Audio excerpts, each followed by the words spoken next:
Propaganda किया जाता है नवाज शरीफ, मरियम और फौज एक दूसरे के खिलाफ हैं। फौजी जवानों का इस्तकबाल प्रोपेगेंडा करने वालों के मुंह पर थप्पड़ है। मरियम नवाज का हवेली कहूटा में इंतखाबी जलसे से खिताब, कहा जहां आईन और पाकिस्तान की बात आएगी डरूंगी ना घबराऊंगी। इलेक्शन चोरी किया तो अवाम नवाज शरीफ और मरियम नवाज नताइज नहीं मानेंगी।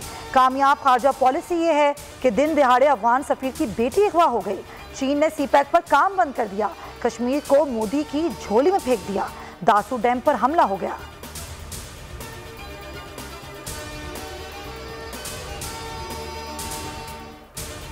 आसिफ अली जरदारी से पीटीआई रहनुमा सरदार यार मोहम्मद रिनकी बिलावल हाउस कराची में अहम मुलाकात।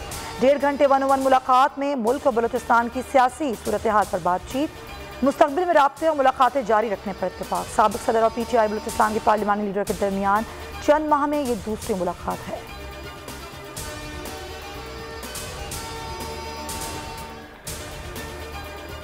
अफगान सफीर की बेटी का अगवा, पाकिस्तान के मुल्जिमान की जल्द गिरफ्तारी के लिए हर मुमकिन इक़दाम उठाने की यकीन दहानी। वज़ीर ख़ारजा शाह महमूद कुरैशी का अफगान हम मनसब से टेलीफोनिक रब्ता, कहा अफगान सिफारत खाने और कौंसलेट की सिक्योरिटी में मज़ीद इजाफा कर दिया।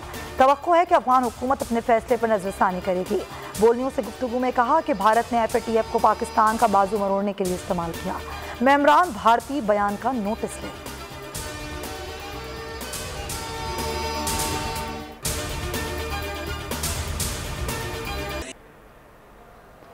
कराची में डेल्टा मौजूद है, भारतीय वायरस फैला तो हालात बदतर हो जाएंगे। महकमा सेहत सिंध ने शहर में 10 रोज़ के लिए मुकम्मल लॉकडाउन की सिफारिश कर दी। कहा ज़रूरी कारोबार के औकात शाम 6 बजे तक होंगे। मुर्तज़ा वहाब कहते हैं कोरोना की शिद्दत में इजाफा हो रहा है, अवाम ईद पर गैर ज़रूरी बाहर ना निकलें। हुकूमत सख्ती और बंदिशें नहीं करना चाहती।